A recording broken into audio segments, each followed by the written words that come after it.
Hello, everybody, and welcome back to Cop Ultra Podcast 2. I would like to begin by saying Nunes, Nunes, Nunes. So, Newcastle United won, Liverpool SC 2. So, we grabbed and snatched 3 points from St. James's Park, guys. So, what a match. I just needed a few hours to actually get my head straight so that I can give you guys a proper review. I know usually what they would do in YouTube is that some guys would do match reviews. They would come on straight right after the match and they would do it. But since it was bedtime and it was slightly late, I wasn't able to do that spontaneously. But I just needed a few hours to actually process the whole match, what has happened, all the situations that occurred in the match, and also the goals that were scored, especially from Newcastle United as well as from Liverpool, and Darwin Nunes' double delight. He was benched for the 2 games, so I would come back to that earlier, so I just had to process everything and come back again. So, what an unbelievable match from Liverpool FC, guys. With the moment, I did mention in my previous episode that I was expecting Liverpool to get all 3 points, but there was something inside me saying that it was going to be a very, very feisty encounter because Newcastle were just recently, got the Champions League spot and, making a couple of signings which have really strengthened their team. So I really, really expected Eddie Howe to bring on a strong side, which he did.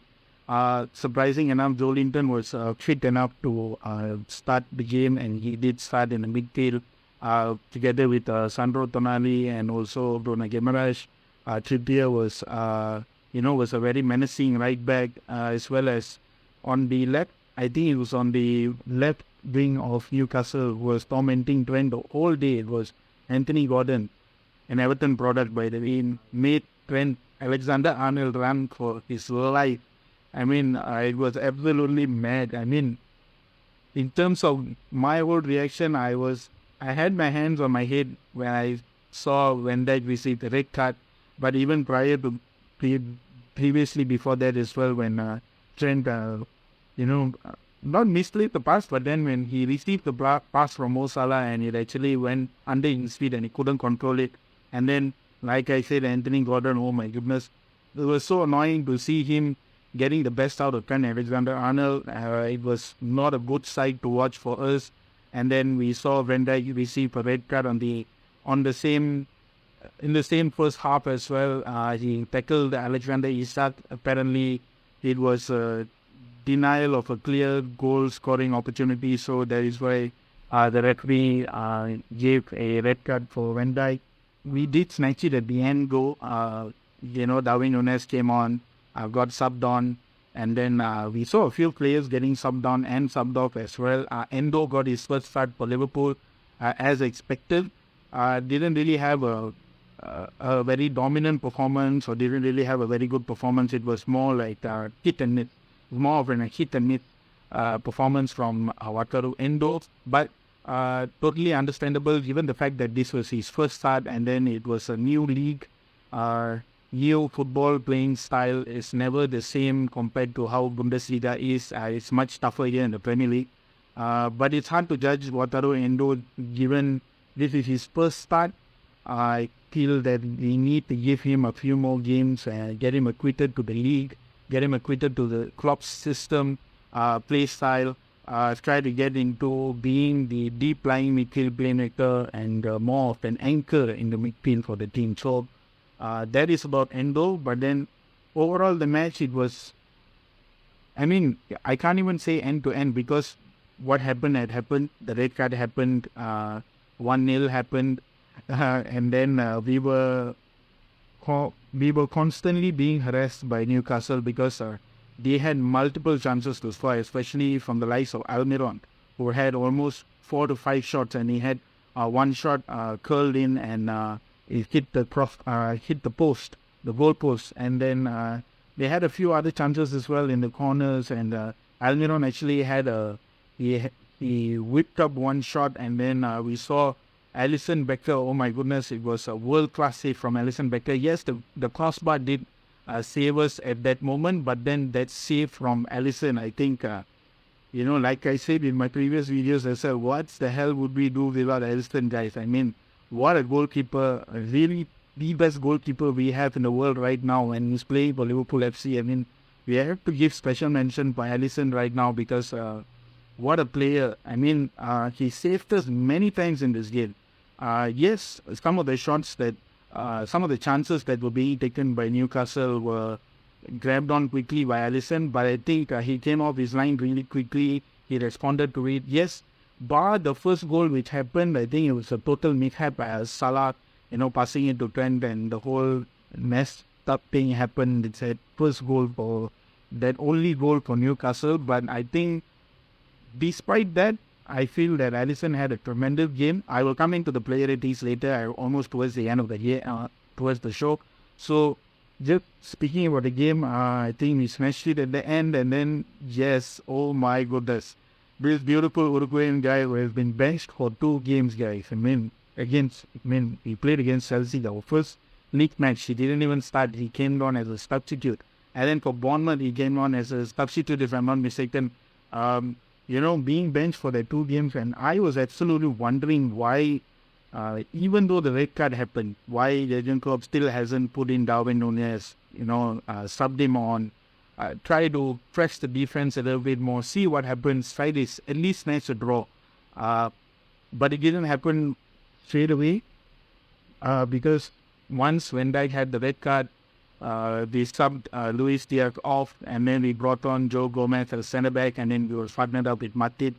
And the game went on as usual. Newcastle dominating possession, getting a lot of the chances, not finishing up in the final third. That was the only mistake that Newcastle weren't able to do. But then overall, they absolutely dominated us in the first half. We were down 10 men. And then the second half came. We made a few changes here and there. And lo and behold, Klopp made a decision to substitute, to take off Endo.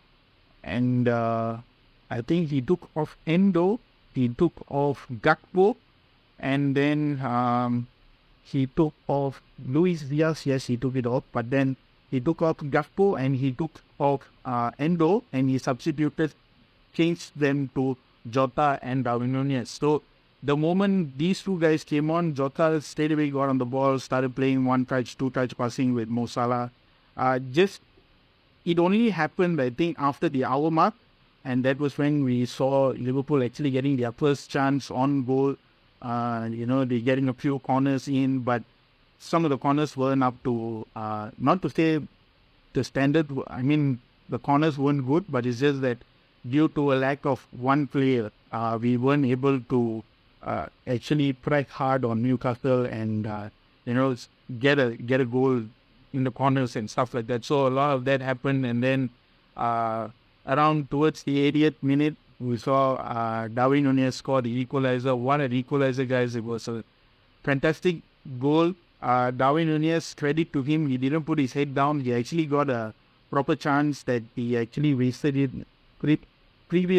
just before he scored the equalizer for Liverpool. But nonetheless, he didn't back down, he didn't demotivate himself, got himself back up, kept his head up, looked for the pass, looked for the ball. I think it was Dan Burn that he absolutely squashed him on the pitch. He made, like I said previously, guys, Darwin Núñez is a willing runner of the ball. He would chase lost causes. And, like I always say, it's a chaos waiting to happen. And like I said, guys, the chaos happened. The equalizer happened. And I think because of the equalizer, I think Newcastle felt absolutely, their confidence just dropped because they had a whole host of chances in the first half and in the second half. And then come the 80th minute when Darwin Núñez scored, I think confidence dropped for Newcastle. And then we started to build up from that. I mean, we didn't play like we were playing with one man down. We didn't play like we had a player who was sent off. And the mentality of the team was fantastic. Like I said, in the Bournemouth match as well, despite the red card for McAllister, we continued pushing forwards, trying to get a goal to seal off the game. And in this one, you would expect if it's a 1-1 draw, the team would stay back. and defend and, try to push the game all the way towards the end and just get the 1 point and goal. We didn't get what we expected, but then we managed to get a point from the game despite having a red card. But the whole mentality, I think, was switched. I think Liverpool really did well. The players really did well in terms of trying to minimize the amount of attacks and amount of balls that are coming in towards the defensive line and the penalty area. In overall, the mentality didn't drop, but we really did well, and then we continued pushing forwards, and then the whole press, it was there. Even though we had a red card, but the press was still there. We managed to get that second goal, that winning goal, treating from Darwin Núñez, and oh my God, that was another fantastic goal as well. But credit is where credit is due. Salah didn't have the best of games against Newcastle yesterday, but that pass to Darwin Núñez was inch perfect, And Darwin Núñez wasn't offside, he was onside, he got the ball in straight, and in the same spot that he scored the first goal, he scored the second goal, and the whole St. James's Park just silenced, guys. She just silenced the doubters, she silenced the Newcastle fans, Liverpool fans. They erupted in St. James's Park. I erupted from the couch. I got up from my sofa, I started running, I was holding my baby on my hand, and I was like, absolutely, it was mad, guys. It was mad. It was a mad game, but what a mad end to the game as he's just snatched Newcastle out 3 points from them. And, like I said previously, I did my first team lineup, and I said it's either going to be Jota or Gakpo, but I put in my second lineup. I said, Darwin Núñez, you put him in, he's going to bring chaos. He's going to be a menace, and my God, what a player he is. I think this season is the season where we can see Darwin Núñez back.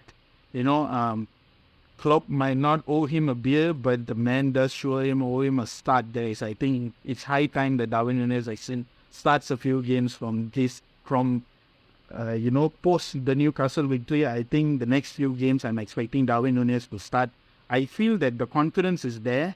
Yes, he didn't start the first few games, and I feel that he was a time bomb ticking. It's just a ticking time bomb. It's just waiting to explode, and my God, what an explosion it was, and what a win that was for us. A very crucial 3 points, and also to get 7 points out of 9 is actually a good return for us, and it's a good way of showing that, despite the red card and stuff like that, our mentality just doesn't drop, and I hope that we can have a memorable season from this Newcastle game onwards. With that being said, yes, the red card happened, like I said previously, it was denied. Van Dijk denied the goal-scoring opportunity for Alexander Isak. Yes, there were a few tweets running here and around, in Facebook as well. Some posts going around saying regarding the rule that Van Dijk, it wasn't a red card worthy challenge. Initially, I felt so, but then when I looked back at the replay and I looked back at the rule, then they mentioned that if you deny a goal-scoring opportunity for a player when you know that he's going to be advancing, and while knowing that you tackle him, if you get him clean on the ball, it's different. But then when you sweep him off his feet together with the ball, then it's a whole new different ball game. So that definitely is a big negative for us, that Van Dijk won't be available for a few games. And even the fact that Konate is not going to be available, so we would see Joel Matip and Joe Gomez play for us, deputizing for Van Dijk and Konate while they come back, hopefully right after the international break as well. There's another talking point I want to talk about was Van Dijk's red card. So most likely he won't be overturned. Like I said earlier, he denied a goal-scoring opportunity. As far as I've read, that whole situation which happened between Isak and Van Dijk, which gave Van Dijk, whereby the referee gave Van Dijk a red card, could give him just a 1 match ban, but then it could not be just a 1-match ban. It could be another 2-match ban as well. I'm still unsure about it, but as I read, because there was a situation whereby when Van Dijk tackled Isak, and then when he got to know that he got a straight red card, he went directly towards the referee. I think it was John Brooks, yes. The referee's name was John Brooks, and then he faced John Brooks and he said, seen some vulgarities and stuff like that, and he said that it's a fucking joke and stuff like that. And then the Liverpool players had to push him away, say, you have to go off the pitch, or not, things would go one bad to worse. And then he walked off the pitch and spoke to Klopp. And then when Craig Pawson was there, was the fourth official was there, I think he had a quarrel. I want to say quarrel. I think Craig Pawson was trying to explain to him the situation that got Van Dijk a red card, and Van Dijk was like, don't fucking touch me and stuff like that. Some games that he could miss an away clash with Wolves on the 16th of September. So that is also highly dependent on how many games he's going to be banned, how many matches he will be banned, because next week he will have a match against Aston Villa, and then there's Wolves as well.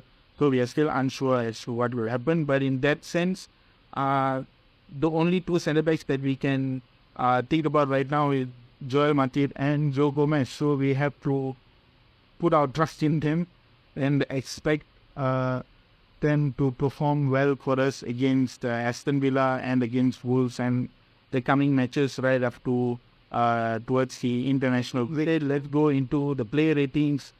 So now, guys, I have some player ratings here. Let's go down all the way from the starting 11, and then I'll go into the substitutes. So we will start off with Alisson Becker.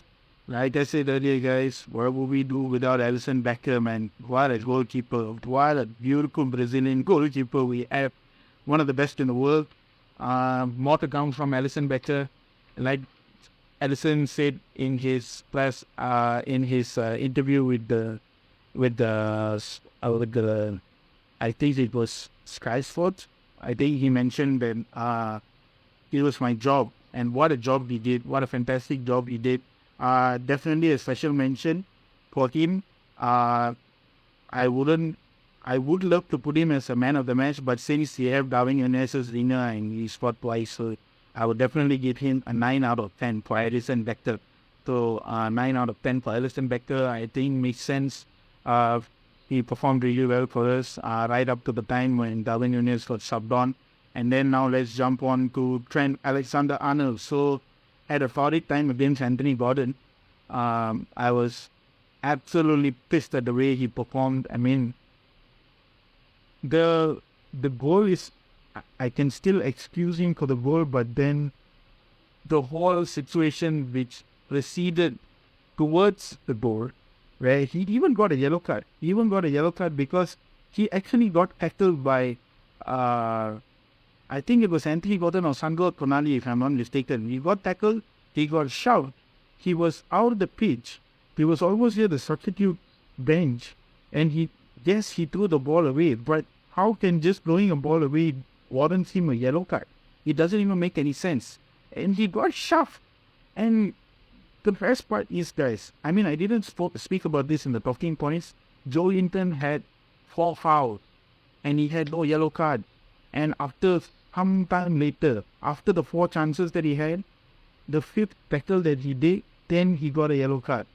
And the 4 tackles that he did were really harsh on our players. I mean, yes, I'm a Liverpool fan. Yes, I do watch football. Yes, I am complaining about another team player fouling us and stuff like that. But then there should be fairness to it.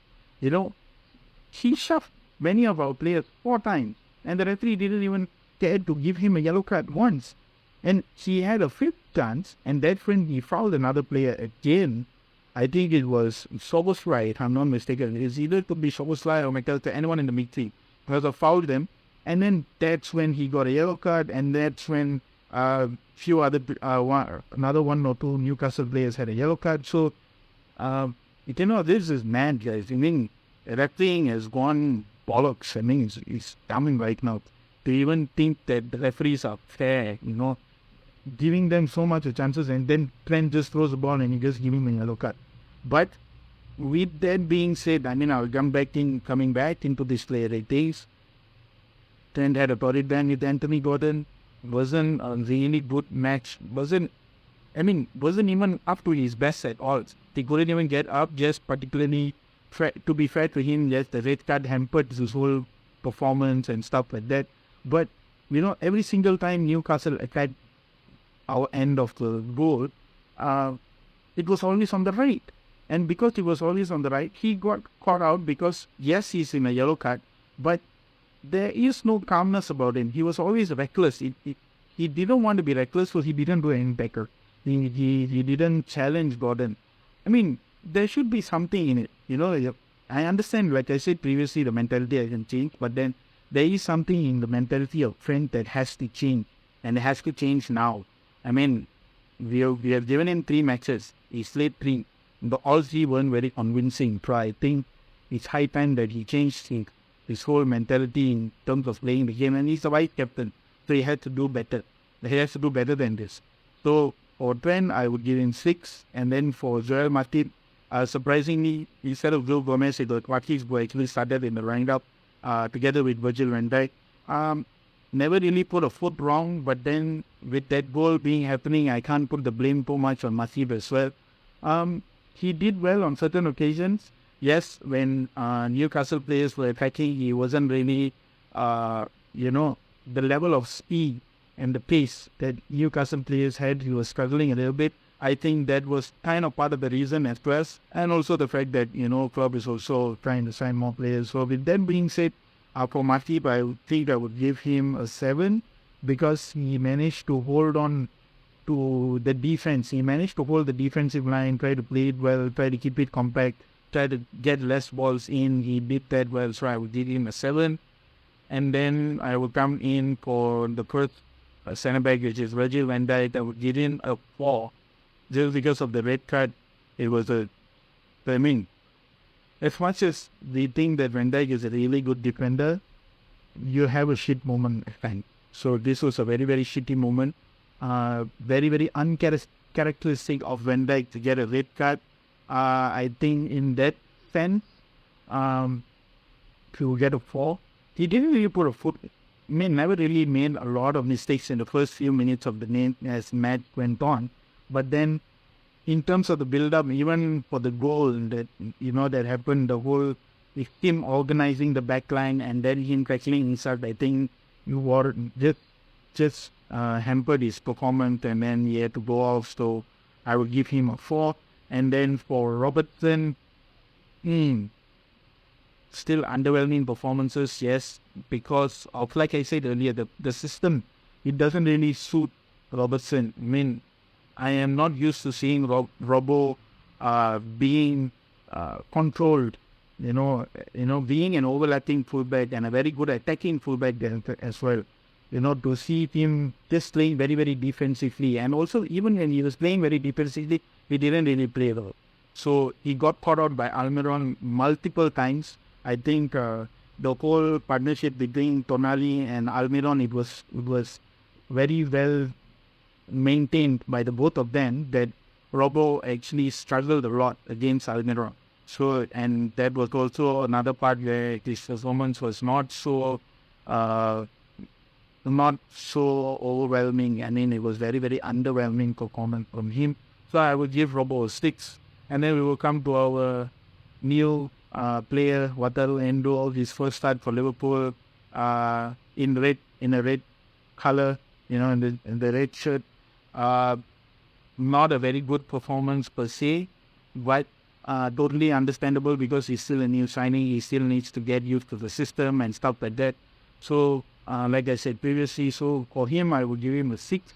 Just a very under par performance, but then it was something that we would expect as well. And, looking at the back end of Van Dijk getting a red card. So, to be fair, I would give him a 6. And then we will go to Alexis McAllister. So for McAllister, I would give him an 8 because 8 makes sense because of him dictating the passing of the team despite Van Dijk getting a red card.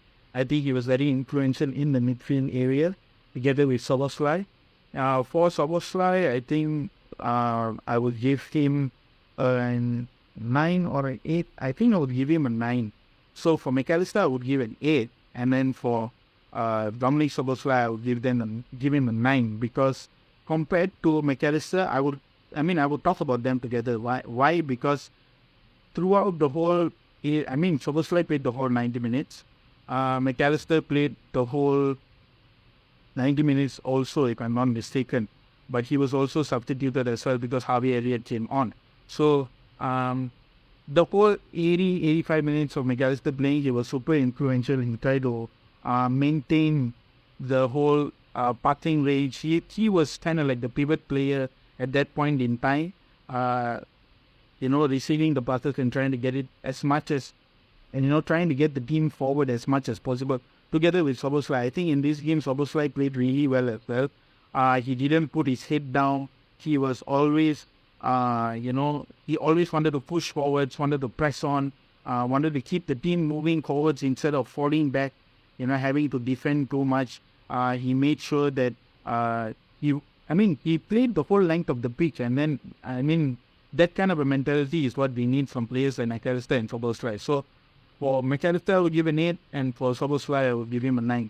Soboslai, not exactly a man of the match performance, but he was kind of like the player who was, trying to energize the team in terms of in the midfield position. So let's move on. We will go for Cody Gakpo. For Cody Gakpo, a hit and miss performance, not exactly the performance that we expect since we saw him play in the midfield position against Bournemouth. He was playing as the false 9 today. Not very good. A little bit underwhelming as well. But then, he had to move into the midfield position because of what happened with the whole red card and stuff like that. So not a very convincing performance. So I will just give him 6. And then I will go for Luis Diaz. For Luis Diaz, I would give 7, because he did have one big opportunity, where he had a straight run forwards. He was beating players using his pace, and then he had a shot, but the shot was saved by Pope and eventually became a corner. But all in all, he was trying to get himself into the game right up to the time where Van Dijk got sent off and then he had to be substituted. But he is an influential player for us. Unlucky that he had to be subbed off because for defensive reasons or technical reasons. But I would give him a 7. And then I would go for Mo Salah. I would give 7 as well. Not the most convincing performance from Salah because he was trying to, he's going up against a player like Dan Burn, who's 7 foot in height, has good pace with him as well. But Mo Salah also has good pace and he was skillful. Yes, he was very involved in terms of passing and all that, but the whole final third, him trying to get the equalizer, him trying to be the central figure of attack, it wasn't really happening. But credit to him as well. He did manage to get that fantastic pass for fantastic through ball for Darwin Núñez to score the winner. So because of that, I would give Mo a 7. And then we would jump into our substitute Joe Gomez. Joe Gomez did well, didn't really put a lot of foot wrong. There were certain instances where he was pressured a lot by the Newcastle players, but other than that, he did okay, not too bad, not too bad. He did as much as he could, try to keep the team afloat. Never really put a foot wrong in the defensive position. So in that sense, I would give Joe Gomez a 7. For Elliott, I would give 7 as well. Not really so involved in the game, but then it was refreshing to see that McAllister played the whole 85 odd minutes, being 10 men down, and then Elliott coming in, providing a little bit of an extra spark, a little bit, not a lot, just a little bit. So I would give Elliott a 6, and then for Jota, I would give him a 7 because the moment Jota came in, the whole mentality of the team started to shift slowly. We started to see Liverpool slowly getting their, getting a hand on the ball, getting the ball, trying to play some possession passing, trying to play against Newcastle's, attack and stuff like that. And Jota was part of it as well towards the end of the second half. So He almost had that assist for Darwin Nunez, but it got deflected. So, but it was an effort. Therefore, I would give him a 7. And then for Gerald Kwanzaa, our new debut player, coming from the academy, Liverpool academy team, never really put a foot wrong alongside Joe Gomez, who was subbed on for Joel Matip. Has good face, is really tall, good physical ability. Not a lot of things to say about him in this Newcastle game, but a very surprising substitution as well, because he came on in a very crucial matchup against Newcastle, and while we were 1-1, we were equalized and we were playing against Newcastle and went down. So credit where credit is due. He did his job well. So for that, I would give him a 7. And then comes the man of the hour, the man of the moment, the man of the match, the chaotic, the crazy, the Uruguayan madness that is Darwin Nunez, the man of the match, guys. 2 sublime goals, superb goals. One would not have expected Darwin Nunez to clinch a winner against Newcastle on that night, last night. I mean, even I didn't expect it. But then I was telling my brother-in-law, we were watching the game, I was telling, Klopp has to sub Darwin Nunez on, because you need someone who can bring that menacing ability and that whole never say die attitude, running for lost causes, just doing something. And my God, Darwin Nunez, what a heck of a player.